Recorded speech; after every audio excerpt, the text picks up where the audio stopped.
Well, here I am back down Dovecote. I think this is the 4th time I've been back down here now. The last film, the Dovecote Diaries episode 3, when I was catching them on zigs, that was about 2 weeks ago. And in that time, they've actually already spawned, so they've got that's out of the system. And I'm hoping to get a fish over some bait today. So I got down here around lunchtime. I've seen straight away that in the woods the point swim was free. It's been really busy recently.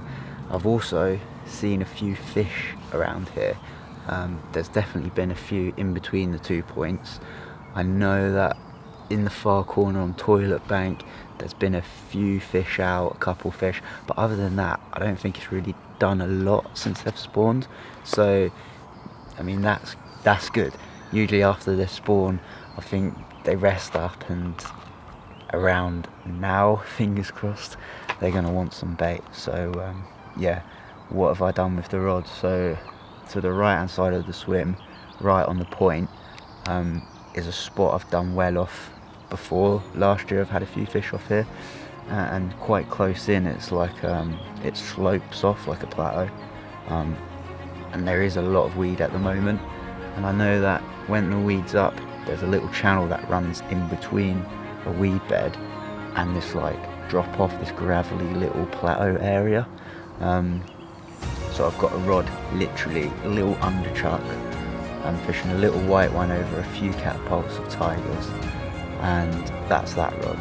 So the other 2 rods, there's a spot straight out in front of the swim at about 11 wraps, and it again, like, it's really weedy out there, and this was the cleanest area I could find. So I'm fishing quite long hook lengths, pop-ups, little white ones again, like I love them. And I introduced about 9-10 spawns of pure tiger nut.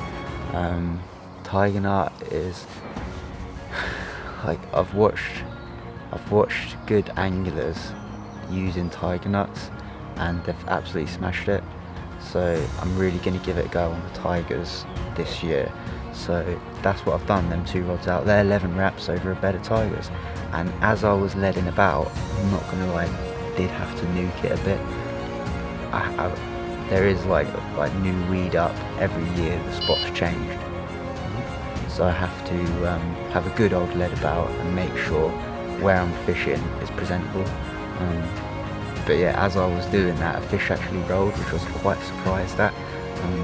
I probably had about 12 casts with a 3-ounce lead, and the fish was still rolling there, so I don't know.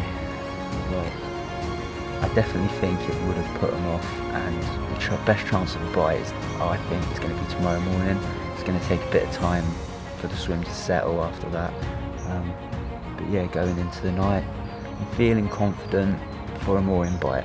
I don't think we're going to get one in the night, but you know, this time of the year, I'm not fishing the zigs, not fishing for a single bite.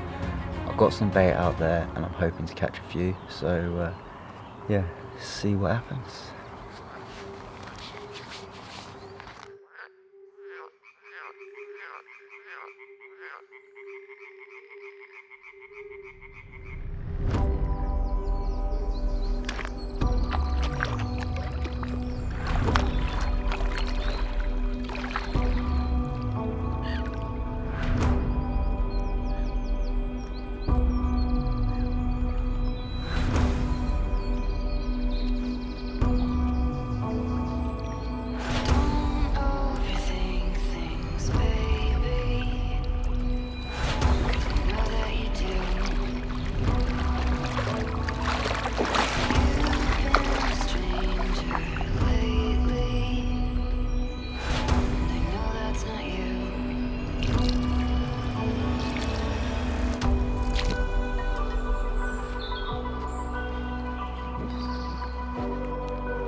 Well, here's last night's fish, 30 pounds and 5 ounces. It's the second night of the session. First night I didn't have nothing all day, but I kept on my spot. The heavy baiting approach definitely paid off in the end. This one went off at 1 o'clock this morning, over the pure tiger nut spot, quite heavily baited, 11 wraps out in front, nice solid simple rigs, got me out of a pickle when this one took me straight into the weed last night. But yeah, really glad I got this one in, and what a session, what a way to end it. Finally amongst them. I thought I might have had a blank, but this one's definitely saved the session. And the bait and weight approach has been pretty deadly this session, and it was worth the wait. So yeah, absolutely buzzing. I think I'll get back down in the middle of this week for a quick overnighter in between work. Yeah, this is getting really heavy, so I'm gonna put it down.